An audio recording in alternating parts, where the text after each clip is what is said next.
not yet in bloom, but almost. The Japanese have always treasured this moment, the waiting.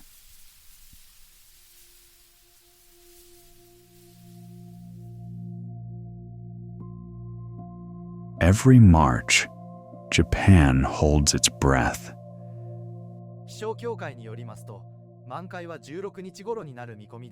Meteorologists announce the official blooming declaration. People spread their mats and wait. This ritual isn't just about seeing the flowers. It's about confirming they will come again.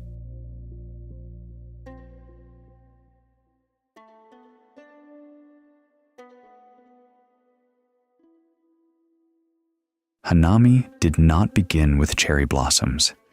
In the Nara period, the court nobility celebrated the plum, ume, brought from the continent as a symbol of cultivation and refinement. It was only in the Heian era that sakura took center stage. From that point on, the word hana, flower, came to mean one thing alone. But long before the aristocracy arrived, ordinary farmers read the sakura differently. Its blooming marked the season for rice planting. They believed that Tano Kami, the god of the rice fields, descended from the mountains and dwelled in the cherry tree. The flower viewing feast may have begun as a ceremony to welcome a god. The cherry blossom most Japanese picture when they hear the word sakura, pale pink, fleeting, is called Somei Yoshino. This tree has a remarkable quality. It cannot reproduce from seed. Its pollen cannot fertilize its own flowers, so it has always been propagated by grafting, a branch cut, joined to another tree. The result? Every Somei Yoshino in the world is genetically identical. The trees in Tokyo, Washington, Paris, all clones of a single original. This is why they bloom together at the same moment, every spring. Some scientists warn that such uniformity carries risk. And yet, every year, people gather beneath that same tree.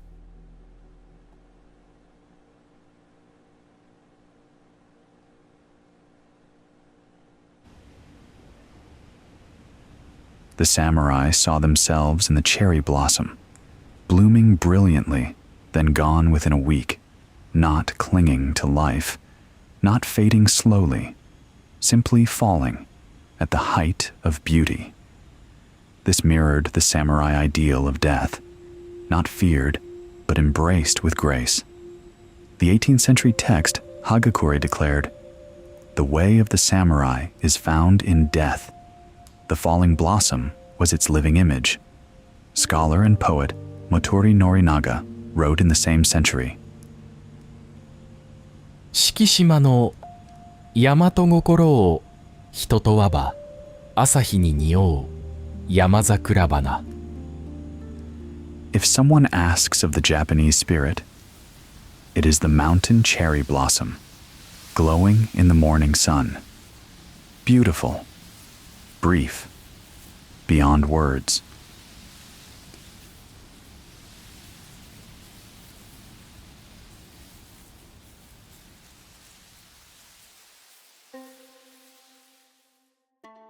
But Sakura was never the samurais alone. In the Edo period, a shogun made a decision: plant cherry trees where ordinary people gather, not in palace gardens, along the public riverbanks where anyone could walk.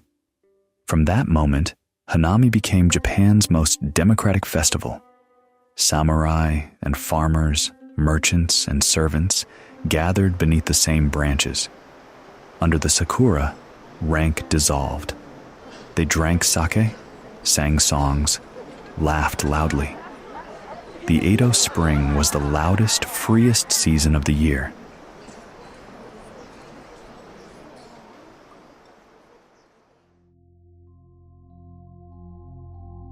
There is a Japanese concept, 物の哀れ mono, things, aware, a bittersweet sensitivity to their passing.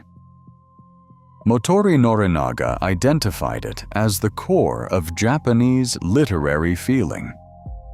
Sakura may be its purest symbol, not beautiful despite its brevity, but beautiful because it falls.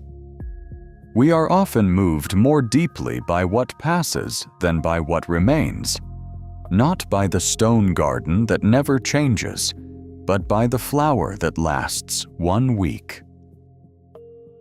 This sensibility is inseparable from Mujo, the Buddhist understanding of impermanence. Everything passes, and so this moment matters.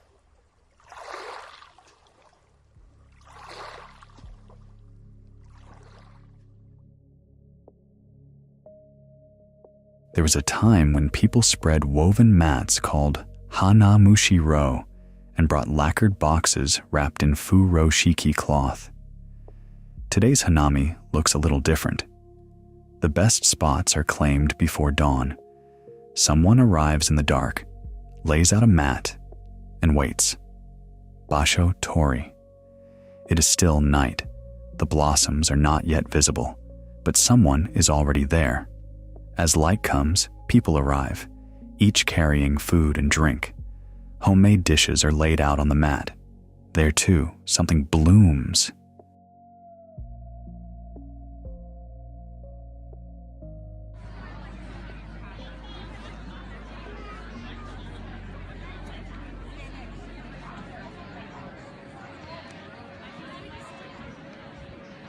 Colleagues say things they cannot say at the office. Neighbors gather and talk. Old university friends share a drink after years apart. And with close friends, you drink outside in the middle of the day.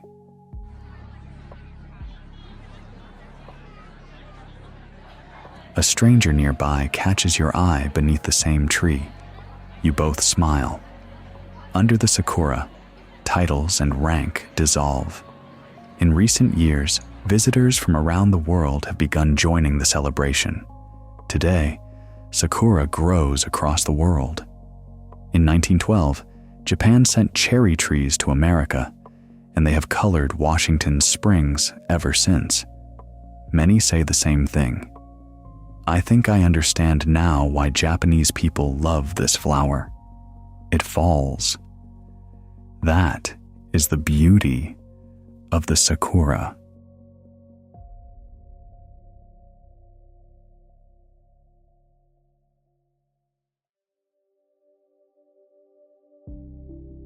Each time the season turns, the Japanese have given a name to what they find beautiful. Hanami is only one of them. In early spring, when cold still lingers, ume-mi, plum viewing, for the white blossoms that open first. In early summer, as wisteria cascades from its trellises, fujimi, wisteria viewing. And in autumn, when the mountains burn red, momiji-gari, the hunting of autumn leaves.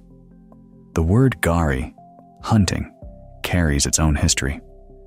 Once it described the pursuit of game and wild plants in the mountains. Over time, it came to mean gathering beauty with the eyes alone. Tsukimi, moon viewing. On the most beautiful full moon of autumn, people give thanks for the harvest and wish for the year ahead. Yuki-mi, snow viewing. The quiet pleasure of watching snow fall, or gazing at a landscape wrapped in white from the warmth of a room inside.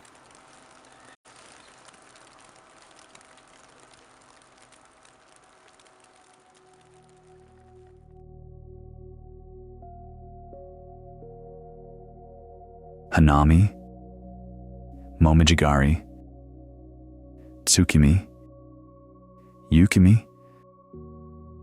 All of these are acts of adjustment. The human comes to meet nature on nature's schedule. The sakura will not wait. The maple will not color on your convenience. And so, every year, people go to meet the moment. And every year, they give a name to what they find beautiful. To name something is to remember it. To promise you will come back. This year, the sakura travels again, from south to north, across the archipelago, and people will be there to witness the moment the sakura is most beautiful.